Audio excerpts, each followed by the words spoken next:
Ito yung mga teams na nakikitang magiging malaking problema sa Western contention ng LA Lakers. Base to sa forecast at iba pang mga expert, ang OKC pa rin ang nasa isa sa pinakamatinding kalaban at clear-cut frontrunner sa Western. Buong roster ni na Shai Gilgeous-Alexander, Jalen Williams at Chet Holmgren ang nananatiling buo at pinakamahusay pa rin. Inaasahan nilang aabutin o lagpas pa sa 70 win streak mark ang aabutin ng mga to sa susunod na season. Sa betting market kasi may over-under win total na tinatayang 62.5% wins pa rin ang OKC na nauuna sa lahat ng team sa Western. Itong OKC Thunders wala gaanong naging movement sa off-season na nangyari, pero base sa forecast nga na to nakikita pa rin na nangunguna bilang isa sa pinaka-dominant contender sa Western Conference ang grand champion na to. Base yan sa analysis ni Kendrick Perkins na nagsasabing ang 2025 Thunder team nun ang pinakamagaling sa kasaysayan ng franchise nila dahil sa depth, defense at playoff performance. Ang finals run ng mga to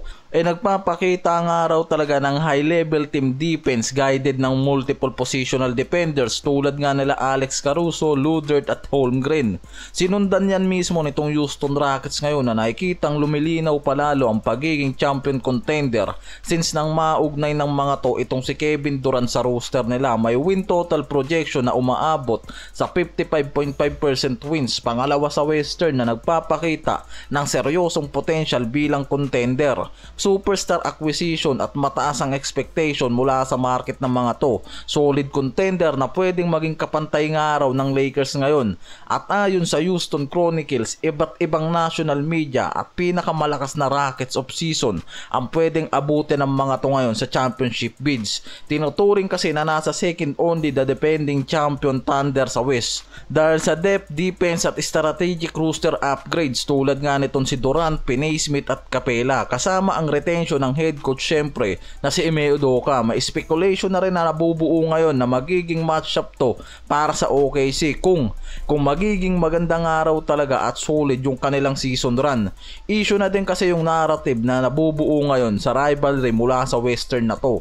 Pangatlo dyan ang Denver Nuggets dahil ngayon mas solidong contender na yung mga to at may mas malalim na roster dahil sa nangyaring off-season move nila. Naka Jokic pa rin naman ang spotlight ng Denver pero mas pinalakas kasi yung roster nila sa bench sa pamamagitan ng trade kay Cam Johnson. Additional ni Bruce Brown, Tim Hardaway Jr. plus meron pa silang center ngayon na si Jonas Valanciunas. Sa ESPN at ibang pang mga analysis, binibigyan ng Denver Nuggets ng mataas na rank bilang contender kasunod ng Thunder at netong Houston Rockets. Depth at experience kasama si Jokic equal malaking threat sa oras nga araw na makaharap yung mga to sa playoffs, kaya magiging mahigpit pa rin to para sa LA Lakers.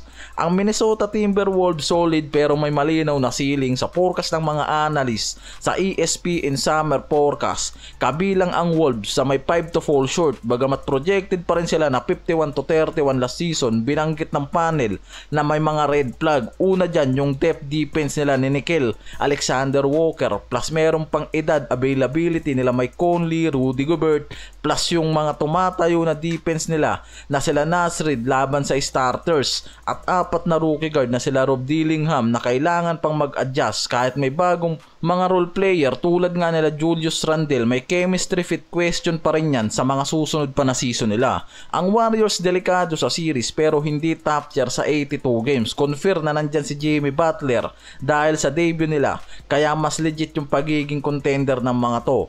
Base sa analysis sa ESPN forecast, exceed expectation pa rin naman ng Warriors ngayon. Pero may mga caveats nga raw talaga dyan. Matanda yung mga core, hindi pa kumpleto ang roster dahil sa mga contract roster question. Binanggit pa na may malaking butas sila sa RFAs na hindi pa nasusolve hanggang ngayon. Tapos na yung summer mga pare koy. Kaya sumasabog pa rin yung stretches pero may depth and durability risk sa buong season na pwedeng mangyari dito sa Warriors sa 2026. Yan yung nakikita na magiging malaking butas dito sa GSW sa magiging takbo ng regular hanggang mid-season run nila.